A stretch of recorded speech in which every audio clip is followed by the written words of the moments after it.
Hello everyone, my name is Robin Springer. On behalf of the VBS TV network, we welcome you, especially young Vietnamese in Vietnam, in the US, and in every part of the world to watch this program.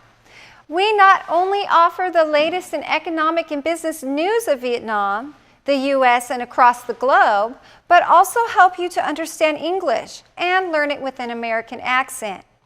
Since we are an independent TV network, our reports are independent, true, and accurate. The following are today's U.S. headlines. Record close for NASDAQ, setback for Comcast merger deal. What a tremendous day on Wall Street. The NASDAQ hit a new high for the first time in 15 years. The S&P 500 also railed, hitting record levels. Ross Gerber, CEO of Gerber Kawasaki, had this to say.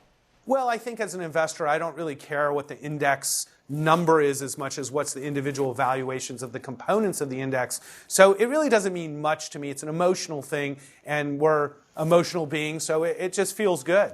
After hours, earning highlights included Google first quarter revenue was up 12%, credits to a rise in the number of ads or pay-per-clicks, although the results were below forecasts. Amazon reported a loss in line with forecast, but revenue was up more than anticipated, mostly in part to its fast-growing cloud computing services unit. Starbucks sales were better than expected, sending its stock higher in after-hours trading. And it was a great quarter for Microsoft. Both profits and revenue beat Wall Street predictions. The strong dollar doing damage on results at a number of companies, including that of United Continental, 3M, and Pepsi Company. Home builder stocks fell after Polt Group shocked Wall Street with a sharp dive in quarterly profit. And a Commerce Department report revealed new home sales suffering its biggest drop since last July. A move by the FCC could cut the recommended cord that would tie Comcast and Time Warner Cable. Published reports say the federal agency will suggest that the $45 billion merger be sent for analysis to an administrative judge. A hint the FCC doesn't see the deal in the public's interest. An extended delay could potentially ruin the deal. Comcast neither confirmed nor denied the report. A Time Warner Cable spokesman was not immediately available for comment. The two companies have been contending that their markets don't overlap and that the merger would benefit consumers by giving them faster internet speeds. A coalition of companies battling the deal has told the FCC that the two combined would dominate more than half of the high-speed residential broadband connections in the U.S. and monopolize pay. Shares of Time Warner Cable dropped in early trading. Comcast gained. Analysts say the government doesn't appear to even want to discuss the deal, but it should take action while it can. Pivotal Research Group senior media and communications analyst Jeff Wozniak said the government has the opportunity to get something out of Comcast or they can reject the deal. And Time Warner Cable is likely swallowed up by Charter. And you end up with two massive cable players with no concessions. Last year, Charter Communications made a third stab at buying it, but Time Warner Cable declined its bid. Los Angeles Mayor Eric Garcetti set up an expansion of a water treatment plant Wednesday that will double the amount of water produced when it becomes functional in 2017. The Terminal Island Advanced Water Purification Facility will go through upgrades and expand to allow 12 million gallons of water produced daily, compared with 5 to 6 million produced today. This is what LA Mayor Eric Garcetti had to say. The Terminal Island Reclamation Plant currently produces 5 to 6 million gallons per day of high-quality recycled water, and this expansion project will double that amount. Once completed in 2017, this project will produce over 12 million gallons of recycled water per day, equivalent of the daily water use of 67,000 residents in Los Angeles. The current facility, which went operational in 2006, cleans wastewater through 4 processes: microfiltration, reverse osmosis, ultraviolet radiation, and chlorine disinfection. Mayor Garcetti said the plant is part of an aggressive water conservation efforts and will help the city in combating the severe drought that has left the state parched. This is a 1,200-year historic drought, and it is critical that we conserve water, but that we also increase the use of recycled water here locally. That's the short-term crisis, and our long-term goal is to cut in half the water that we import into Los Angeles.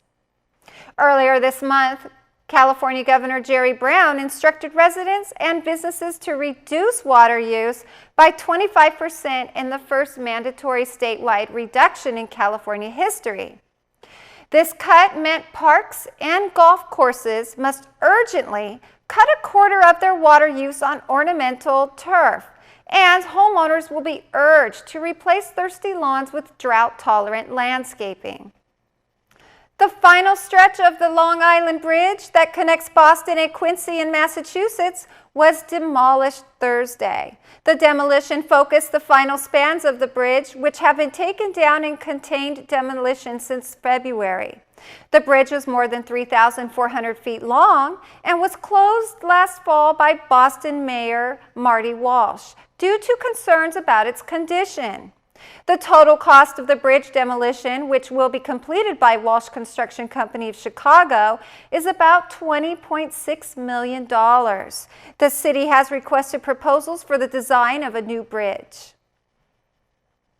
Environmental activist Christopher Swain dared the waters of Brooklyn, New York's Gowanus Canal on Earth Day. But the challenge wasn't so much the temperature, it was the pollution. Protected by a special dry suit, earplugs, plus tetanus and hepatitis A and B vaccinations, Swain ventured to swim a mile through what the Environmental Protection Agency calls one of the nation's most greatly contaminated bodies of water. Here's what clean water activist Christopher Swain had to say. The water was 50 degrees and it tasted like mud, poop, ground up grass, detergent, gasoline. The Gowanus Canal was built in 1869 to feed local factories. It now suffers from years of dumping of industrial waste and sewage. Its unbearable, foul-smelling waters are laden with pesticides, heavy metals, and cancer-causing PCBs. Swain's effort was cut short by a threatening storm, yet the 47-year-old environmentalist said it was a perfect metaphor for cleanups that will take more than just one Earth Day to address. Some of these cleanups are big and they're intimidating and they're scary and they're discouraging. This is going to be one of those. This is a no-joke, big, difficult cleanup. Swain is advocating for a speedier cleanup of the Gowanus Canal. It is on the government's Superfund National Priorities list, but a toxic cleanup isn't expected to be until 2022. A set of male triplet Amur tiger cubs were born on April 21st at the Columbus Zoo and Aquarium in Ohio. The cubs weighed only 2.5 pounds. They were rejected by their mother, who denied the cubs any maternal care and declined to nurse them. So they were handed over to the animal care team and placed in an incubator. The cubs, after a difficult start, are now thriving under the 24-hour care the zoo is providing for them. Tom Stoff, president and CEO of the zoo, said that he is cautiously optimistic about the survival of the fragile newborns. Amur tigers, also known as Siberian tigers, are the world's largest cats and live mostly in the eastern Russia's birch forest. However, these massive animals are on the endangered species list, with less than 400 living in Russia. Their populations are declining due largely to overhunting. However, poaching for skins and body parts used in Chinese medicine, as well as habitation loss, are also some factors in their reduction. 16-year-old Shawn Mendes has climbed up to the top of the U.S. album chart with his debut record, Handwritten, making him the youngest artist to notch a #1 album since Justin Bieber. The teen star built a devoted fan base from the social site Vine, where he posted 6-second cover songs. Last week's chart topper, the soundtrack to the blockbuster movie Furious 7, dropped to #2, while country singer Reba's latest album, Love Somebody, debuted at #3. Rapper Tyler, the Creator, came in at #4 with Cherry Bomb. And rockers House Storm are at a #5 with Into the Wildlife. We will be right back after this commercial break.